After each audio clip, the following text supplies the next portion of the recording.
Mon premier petit déjeuner salé. C'était très bon.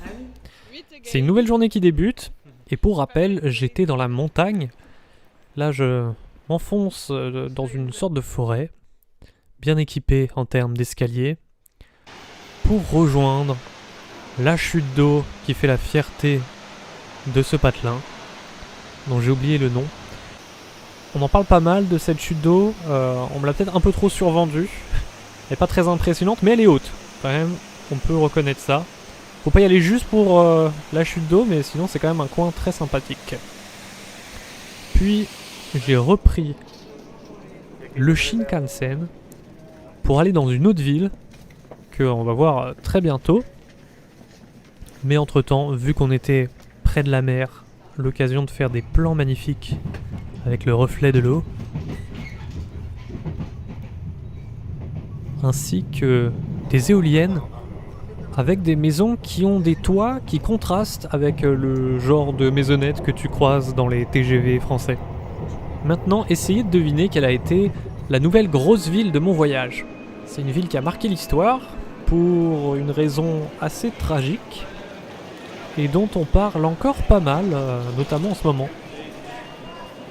Je suis arrivé dans la ville d'Hiroshima. Ça fait très moderne comme ville et c'est dur d'imaginer qu'il y a 80 ans, c'est la première fois qu'une bombe atomique était jetée sur une population civile. Globalement, tout est reconstruit, mais il y a quelques vestiges du passé, comme on peut le voir avec ce bâtiment. Ça, c'est un dôme qui était à peine quelques centaines de mètres en dessous du point où la bombe a explosé.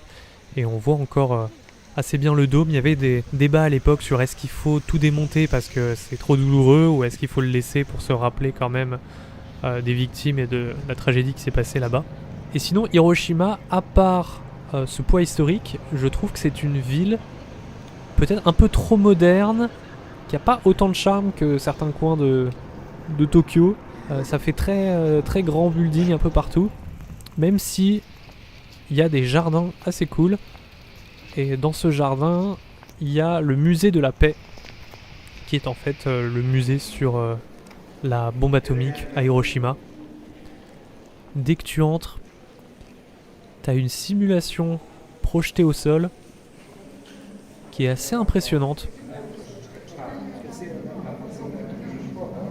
Tu vois clairement la tête de la ville et l'ampleur des dégâts. Alors tu vois juste voilà, l'explosion et tout qui passe au gris, mais ça permet de se rendre compte du rayon d'action d'une telle bombe. C'est assez impressionnant puisque des villes détruites, il y en a déjà eu plein au Japon avant ça, mais c'était sur du temps long, avec plein de bombardements. Là, c'est une seule bombe qui a causé tout ça. C'est le cœur lourd de tous les témoignages que tu lis dans ce musée que finalement, j'ai décidé d'aller me remplir l'estomac, penser à autre chose.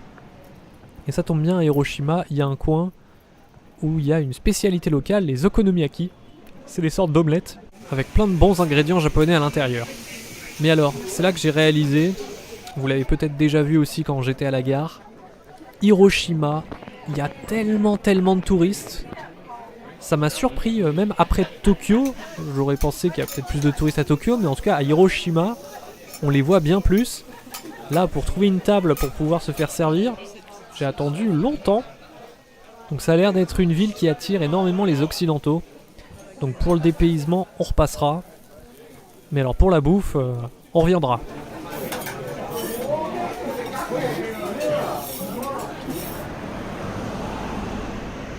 Oh, un book-off nocturne. Oui, j'ai un book-off sur le chemin. C'est un book-off super bazar en plus, au cœur de la ville, ce qui est impressionnant. Normalement, c'est plutôt en banlieue. Mais il y avait plein de choix, plein de consoles, des PSP, des PS Vita, des 3DS et des Amiibo même.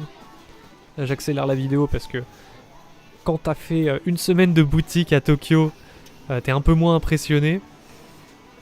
Mais c'est vrai qu'il y avait des articles assez intéressants même en termes de rétro gaming. Regardez-moi tous ces jeux Saturn, Super Famicom. Non, il y avait vraiment pas mal de choix. Mais vu que là j'allais enchaîner pas mal de villes, Je voulais pas m'encombrer de trop d'articles, donc là je me suis dit j'arrête le shopping, j'ai déjà fait le nécessaire à Tokyo.